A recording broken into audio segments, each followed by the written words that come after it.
WhatsApp नमस्कार मेरे प्यारे प्यारे दोस्तों को मेरा नमस्कार। आप कैसे हैं सब लोग। और आज हम लोग स्टार्ट करेंगे बेटा अपनी टीजीटी पनेशा की क्लास नंबर 65। इससे पहले लगभग हम लोग अपने क्वेश्चन 226 कवर कर चुके हैं वन लाइनर सीरीज़ में। अभी आज से जो स्टार्ट होगा वो होगा 227 से। छोटे छोटे बेहद ही खूबसूरत समझदारी वाले इम्पॉर्टेंट और आने वाले, मतलब ऐसे क्वेश्चन नहीं लगाने हमको कि हाँ भाई हम क्वेश्चन लगा रहे हैं, वो एग्ज़ाम में उनका आना तय नहीं है, अता पता नहीं है, हाँ लेकिन हम क्वेश्चन लगा रहे हैं। तो ये मूर्खता हमको नहीं करनी। हमको क्या करना है कि ज़्यादा से ज़्यादा सिंपल और वो क्वेश्चन जो हमसे गलत होते हैं उनको हमें कवर करना है, ठीक है ना। चलो भाई, तो चलो देखते हैं, सुनते हैं, समझते हैं। सबसे पहला एग लेइंग मैमल के बारे में पूछ रहे हैं। तो एग लेइंग मैमल सामान्यतः स्तनधारी अंडे देते हैं या बच्चे देते हैं। तो उत्तर आता है कि बच्चे देते हैं, क्योंकि स्तनधारी ओवीपैरस नहीं होते हैं, विवीपैरस होते हैं, जरायुज होते हैं।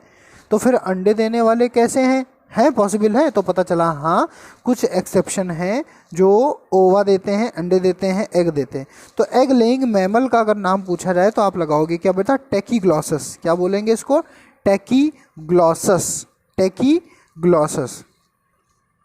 आगे देखो बेटा, हम लोगों में जो एक्स और एक्स, ये फीमेल का हो गया, एक्स और वाई, यानी कि हमारे जो सेक्स क्रोमोसोम है वो क्या करते हैं, वो होने वाले बच्चे का सेक्स का डिटर्मिनेशन करते हैं। लेकिन ड्रोसोफिला में, ये देखिए, इन Drosophila sex determination depends on x chromosome and autosome both. Drosophila के केस में लिंग का निर्धारण सेक्स क्रोमोसोम के साथ साथ ऑटोसोम पर भी डिपेंड करेगा। आई बात समझ में। सिक्रेटिन हार्मोन किसको स्टिमुलेट करता है, बहुत पुराना और बहुत ज़्यादा पूछा जाने वाला प्रश्न है ये। मतलब ये समझ लो कि हर एग्ज़ाम में लगभग आ चुका है, चाहे आप मेडिकल से रिलेटेड एग्ज़ाम की बात कर लो, चाहे अपने टीजीटी पीजीटी की बात कर लो, या फिर एग्रीकल्चर की बात कर लो। बड़ा सिंपल और बहुत ज़्यादा पूछा जाने वाला प्रश्न है, तो भैया याद कर लो, बड़ा सिंपल है। सिक्रेटिन हार्मोन स्टिमुलेट करता है पेनक्रियास को। मानव नेत्र, ह्यूमन आई की अगर हम बात करें, सुनते चलना बेटा, अगर हम आपसे किसकी बात करें, ह्यूमन आई की, तो दो सेल होती हैं, रॉड सेल नाइट के विज़न के लिए, कोन सेल कलर विज़न के लिए। इसकी हमने एक ट्रिक भी बनाई थी, शायद आपको याद हो, रात रॉड उल्लू। अब पूछोगे इसका क्या मतलब है। रॉड सेल उल्लू में पाई जाती है, जिसके कारण वो रात में देख पाता है, ठीक है। आई बात समझ में। रात रॉड उल्लू, बस इतना याद रखोगे तो तुम्हें अपने में भी याद रहेगा कि हम भी रात में इसलिए देख पाते हैं क्योंकि हम में कौन सी कोशिका पाई जाती है, रॉड सेल। कलर को देखने के लिए पाई जाती है कोन सेल, समझना बहुत ध्यान से। कलर को देखने के लिए जो हम लोग कलर को देखते हैं, समझते हैं, जबकि बंदर वगैरह कलर नहीं देख पाते हैं। आपको बता दें, जो बंदर होता है वो कलर नहीं देख पाता। और ये पता कैसे चला, टेस्ट किया गया, बंदर को एक कच्चा आम दिया गया, एक पका आम दिया गया। कच्चा आम जो था वो कैसा था, ग्रीन, और पका आम कैसा था, हल्का सा येलोइश। तो बंदर ने उसको दबा दबा के देखा हाथ से, तो ये चीज़ अंदाज़ा लगी कि बंदर में मतलब कलर का विज़न नहीं है। आई बात समझ में। केवल हमारी आंखें ऐसी हैं जो 3D विज़न है। एक तो हमें लंबाई चौड़ाई ऊंचाई तीनों दिखती है, लंबाई चौड़ाई मोटाई कह दो ज़्यादा अच्छा है, ठीक है, तीनों दिखती है। और हमें कलर का भी विज़न होता है।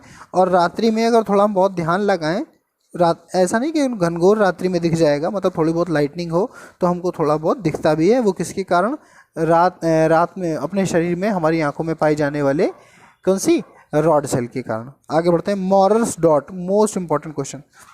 मॉरर्स dots are observed in the erythrocyte. Erythrocyte का मतलब होता है बेटा RBC, red blood cell, red blood corpuscles. Morer's dots are observed in erythrocytes of man if these are infected with Plasmodium falciparum। अगर कोई व्यक्ति किससे इन्फेक्टेड है, प्लाज्मोडियम फेल्सीपेरम से, समझना छींक आ गई। अगर कोई व्यक्ति प्लाज्मोडियम फेल्सीपेरम से ग्रसित है, बीमार है, इन्फेक्टेड है, तो उसकी आरबीसी के साथ मॉरर्स डॉट आते हैं। देखना चाहेंगे, चलो दिखा देते हैं। आप ये देखो बेटा, ये बहुत इंपॉर्टेंट स्लाइड है, हम आपको इसकी पीडीएफ प्रोवाइड करा देंगे, as it is photocopy करा के निकाल लेना। ठीक है, ये क्या हो गया राजा बेटा, मॉरर्स डॉट, इसको क्या बोलते हैं, मॉरर्स डॉट। और इसी बहाने हम आपसे प्रश्न भी पूछे ले रहे हैं। टीजीटी पनेशिया की क्लास नंबर 66 का क्वेश्चन ये है बेटा कि शफनर्स डॉट कहाँ है और कब रिलीज होते हैं, यानी कि किस से इन्फेक्शन होने के कारण शफनर्स डॉट रिलीज होते हैं। आपने काफ़ी सुना भी होगा, आपने पढ़ाई की होगी तो आपको पता होगा। ठीक है, तो ये बात आपको समझ में आ गई। आगे बढ़ते हैं। थिग्मोट्रैपिज्म आपको पता ही, कोई नई बात नहीं है। टेंड्रिल्स आपने देखना, कद्दू, लौकी, इनमें ऐसे ऐसे करके टेंड्रिल निकले होते हैं। जैसे आपने यहाँ कीली गाड़ दी दीवार में, ये ऐसे घूम के उसको पकड़ लेंगे, बस पेड़ यहीं से अपने बड़े बड़े पत्ते बनाना स्टार्ट कर देगा। इसको बोलते हैं थिग्मोट्रैपिज्म। स्पर्श करने के बाद अंदाज़ा लगाना कि यहाँ पर हम अपने कद्दू या लौकी को लटका पाएंगे कि नहीं, देखा, समझा। और ये टेंड्रिल जो होता है स्प्रिंग लाइक स्ट्रक्चर होता है। पौधे के अग्रभाग से एपिकल्स होते हैं, ये सारे एपिकल निकलते हैं, एपिकल बर्ड्स टाइप की होती हैं। एपिकल में निकलेंगे, एपेक्स में निकलेंगे और ऊपर जाकर ये आसपास के धागे, रस्सी या आपकी दीवार में लगी हुई सीमेंट मोरंग, उसको भी ग्रिप करके पकड़ के पौधा ऊपर चढ़ने लगता है। तो ज़्यादातर आपको ये कुकुरबिटेसी फैमिली में देखने को मिलेगा। ठीक है, और आपको ये उसमें भी देखने को मिल जाएगा, पाइसम सटाइवम में। ठीक है, चलो आगे बढ़ते हैं। Ultimate source of variation is mutation, बिल्कुल सही बात है। अगर किसी के फैमिली में कोई करेक्टर चेंज हो रहा है, समझ रहे हो, जैसे राजेश रोशन थे तो राजेश रोशन के लड़के कौन हुए, ऋतिक रोशन, और ऋतिक रोशन के एक अंगूठा 2 निकल आए, तो ये क्या है, सडन चेंज इन जीन, कोई वेरिएशन हुआ तो म्यूटेशन हो गया। हालांकि ये यूजलेस म्यूटेशन है, अंगूठे का 6 निकल आना, 6 अंगूठे का निकल आना कोई बहुत काम की चीज़ नहीं है कि कोई बहुत अच्छा काम हो गया हो, कोई जेनेटिक्स चेंजमेंट आ जाए तो बहुत अच्छा फ़ायदा मिल जाएगा उससे, यूजलेस है। लेकिन आपने म्यूटेशन देखा तो वो म्यूटेशन की वजह से जीन में वेरिएशन आया। तो अल्टीमेट सोर्स वेरिएशन का किसी भी जनरेशन में आपको कब देखने को मिलेगा, जब आप म्यूटेशन को देख पाएंगे। किसको देख पाओगे बेटा, म्यूटेशन को। चलो अब ये दूसरी स्लाइड है, ध्यान से पढ़ना बेटा, इंपॉर्टेंट है थोड़ी सी। स्पाइनल नर्व फ्रॉग में कितनी पाई जाती हैं, 10 पेयर, भूलना नहीं। फ्रॉग में स्पाइनल नर्व्स कितनी पाई जाती हैं, 10 पेयर। स्पर्मेटोजेनेसिस को कौन कंट्रोल करता है बेटा, FSH, follicle stimulating hormone. Spermatogenesis is controlled by follicle stimulating hormone. Lampbrush chromosome कहाँ देखा जाता है बेटा, oocytes ऑफ एम्फीबिया में देखा गया। लैम्ब्रश क्रोमोसोम कहाँ देखा गया, oocytes of amphibia. What is PCR, that is polymerase chain reaction. ये टेक्निक थी, इससे DNA को एम्पलीफाई किया जाता है बेटा। These all are genetic engineering. ये बेटा अब होने लगा है। अब क्या है कि जैसे लगता है कि बच्चे में कोई बीमारी हो रही है तो उसको उसके एम्ब्रियोनिक स्टेज पे, ऐसा नहीं कि पूरा बन के बड़ा हो गया तब तुम उसमें नौटंकी कर रहे हो, उसके एम्ब्रियोनिक स्टेज पे, यानी कि जब वो मारूला ब्लास्टुला की स्टेज चल रही, वहीं पे उसकी एक कोशिका निकाल करके आप PCR टेक्निक लगा करके उसमें कोई अगर ख़राब करेक्टर डेवलप होने वाला था या वो अपंग होने वाला था तो DNA का एम्प्लीफिकेशन करके उसको सही किया जा सकता है। PCR बोलते हैं इसको, polymerase chain is use for DNA amplification. Gibberellin का काम क्या होता है बेटा, इंटरनोडल इलांगेशन। भुट्टे के खेत में, गन्ने के खेत में जिब्रेलिन का छिड़काव कर दो, फिर देखो गन्ने आप ज़बरदस्त 8-8, 10-10 फीट के गन्ने। ठीक है, अब लेकिन कहने की बातें हैं, वो ना गन्ने वो मीठे होते हैं ना वो बहुत ताकतवर होते हैं, कमज़ोर हो जाते हैं। ठीक है, तो जिब्रेलिन जो है इंटरनोडल इलांगेशन करता है। साइटोकाइनिन क्या करता है, कोशिका विभाजन को बढ़ाता है, सेल डिवीजन को बढ़ाता है। साइटोकाइनिन क्या करता है बेटा, सेल डिवीजन यानी कोशिका विभाजन को बढ़ाता है। ह्यूमन का प्लेसेंटा कैसा होता है, डिस्क्वाइडल प्लेसेंटा होता है, बहुत अच्छे से याद रखना। ह्यूमन का प्लेसेंटा कैसा होता है, डिस्क्वाइडल प्लेसेंटा। ह्यूमन प्लेसेंटा कैसा होता है बेटा, डिस्क्वाइडल।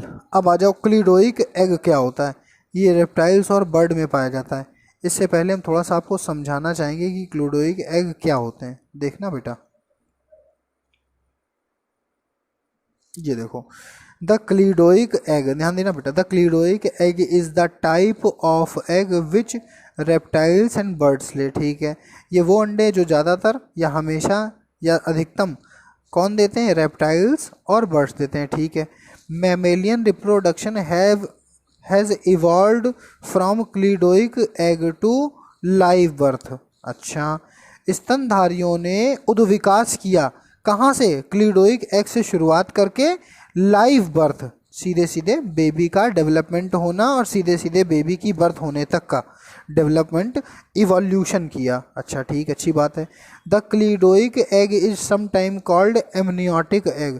क्लीडोइक एग को हम एमनियोटिक एग भी कहते हैं because it is the characteristic of amniote, क्योंकि ये एमनियोट का करेक्टरिस्टिक होता है। बहुत सारी बातें बेटा ऐसी होती हैं ना, ध्यान से सुनिएगा मेरी बात को। बहुत सारी बातें ऐसी होती हैं, जैसे हमने टर्म लिया, अब आप कहोगे ये क्या पूछ दिया सर ने सीधे सीधे बता दिया कि क्लीडोइक एग ये होता है, या क्लीडोइक एग किस में पाया जाता है, रेप्टाइल्स बर्ड। अब आपको पता ही नहीं, तो इसी वजह से हम इंटरनेट से या किताब से ढूंढ के ये अलग से चित्र लगा देते हैं ताकि हम आपको वो छोटी छोटी बातें समझा सकें। तो कहने को तो वन लाइनर सीरीज़ है, लेकिन वन लाइनर में हम आपको रटने से ज़्यादा समझने पर और कॉन्सेप्ट सीखने पर जोर देते हैं, ठीक है। अब जब क्लीडोइक पढ़ लिया तो माइक्रोलेसाइथल और मेगालेसाइथल भी देख ही ले रहे हैं। माइक्रोलेसाइथल, अब आपको कि इतना ज़्यादा अंडे पे क्यों फोकस कर रहे हैं सर, क्योंकि बेटा एम्ब्रियोलॉजी से काफ़ी क्वेश्चन आते हैं, ठीक है। चलो, तो simple egg with the little yolk, micro का यही मतलब ही है, लिटिल योक जिसमें पाया जाता है उसको माइक्रोलेसाइथल एग कहते हैं, ठीक है। और इसमें देखो ध्यान देना, मीडियम साइज के एग होते हैं, सम योक आर मीजोलेसाइथल भी कहा जा सकता है, और ये कोई खास बात नहीं है, छोड़ दो। हाँ, मेन चीज़ ये देखो, the classification of egg is based on egg of chordate, ये मेन लाइन है, ध्यान से सुनिएगा। जो क्लासिफिकेशन ऑफ एग है, अंडों का जो क्लासिफिकेशन किया जाता है वो कॉर्डेट्स के अंडों के आधार पर किया जाता है।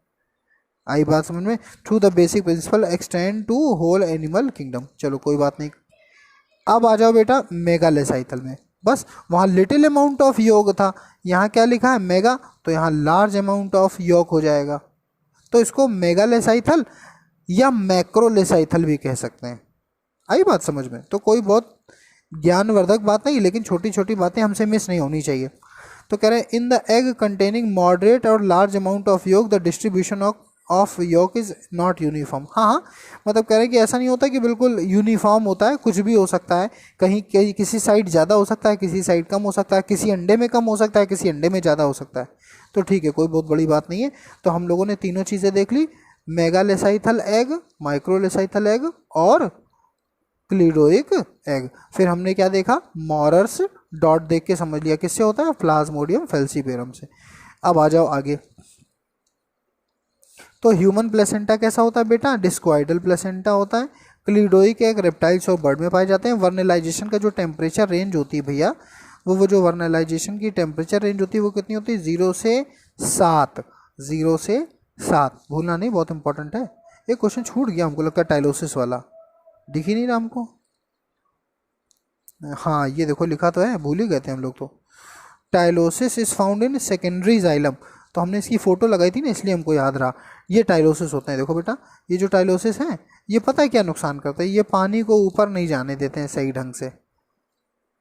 वेसल्स में लगे होते हैं तो पानी को ऊपर नहीं जाने देते, जड़ों से जो पानी खींचा जाता है वो ऊपर नहीं जाने पाता। और होता क्या है, ये टाइलोसिस ज़्यादातर सर्दी में जमते हैं, इसीलिए पौधों की ग्रोथ सर्दी में ख़राब होने लगती है, ध्यान देना, क्योंकि उसको पानी सही ढंग से मिल नहीं पाता, ये सब टाइलोसिस जम जाते हैं, रेजिन, गम्स, ये सब। ठीक है, अब आपको समझ में आ गया। इधर आ जाओ, advantage of vegetative propagation is to produce genetically uniform progeny. देखो हम समझाने का प्रयास करते हैं, आपको समझ में आएगा। देखो जैसे ये एक पौधा था, ठीक, और ये एक पौधा था, समझते चलना, ये मेल हो गया और ये फीमेल। हमने एक चिन्ह बना लिया, प्लस माइनस कर लिया ताकि याद रहे आपको, ठीक है, बल्कि हम प्लस माइनस नहीं कहेंगे, नहीं लड़कियां भड़केंगी। ये मेल हो गया, ये फीमेल हो गया, ठीक। अब देखो बेटा, अगर इनके बीच में सेक्सुअल रिप्रोडक्शन होगा तो इनके करेक्टर और इनके करेक्टर मिलके नई चीज़ बनेगी, तो जेनेटिकली वेरिएशन होगा।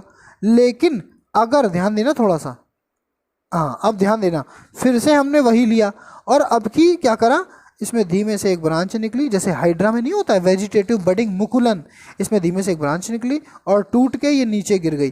तो मदर प्लांट से डॉटर प्लांट बिल्कुल सेम होगा। क्यों? क्योंकि उसी से टूट के बना है, किसी दूसरे का कोई लेना देना नहीं। Genetically identical uniform progeny. अब बात समझ में आई कि वेजिटेटिव प्रोपोगेशन का क्या फ़ायदा है। आपको जेनेटिकली सिमिलर प्रोडक्ट मिलता है, जेनेटिकली सिमिलर डॉटर सेल मिलेगी। आई बात समझ में? तो ये थे हम लोगों के 244 तक के क्वेश्चन। एक बार रिवीजन कर लेते हैं जल्दी से। एग लेइंग मैमल में आ गया टैक्योग्लॉसिस। ड्रोसोफिला में सेक्स का डिटर्मिनेशन आपके सेक्स क्रोमोसोम भी करते हैं, समझना, और ऑटोसोम भी करते हैं, भूलना नहीं, बहुत इंपॉर्टेंट है। अच्छा, सीक्रेटिन हार्मोन जो वो स्टिमुलेट करता है पेनक्रियास को। मनुष्य की आंख में दो प्रकार की कोशिकाएं पाई जाती है, रॉड सेल पाई जाती है, कोन सेल पाई जाती है। रॉड सेल नाइट विजन में हेल्प करती है और कलर विजन में कोन सेल हेल्प करती है। मॉरस डॉट कब पाए जाते हैं? जब प्लाज्मोडियम फेल्सीपेरम से कोई व्यक्ति संक्रमित होता है तो उसके आरबीसी एरिथ्रोसाइट में दिखना स्टार्ट होती है। थिग्मोट्रोपिज्म किस में देखा जाता है? कुकुरबिटेसी में देखा जाता है। पाइसम सटाइवम यानी कि लेथाइरस ऑर्डरेट्रेस में देखा जाता है। ये टेंडल बनाते हैं, स्प्रिंग लाइक स्ट्रक्चर्स होते हैं, ठीक है। टाइलोसिस हमने दिखाई दिया आपको, सेकेंडरी जाइलम में पाया जाता है। और ultimate source of variation is mutation, ठीक है। स्पाइनल नर्व फ्रॉग में कितनी होती है? 10 पेयर होती है। स्पर्मेटोजेनेसिस को कौन कंट्रोल करता है? Follicle stimulating hormone. Lampbrush chromosome कहाँ पाया जाता है?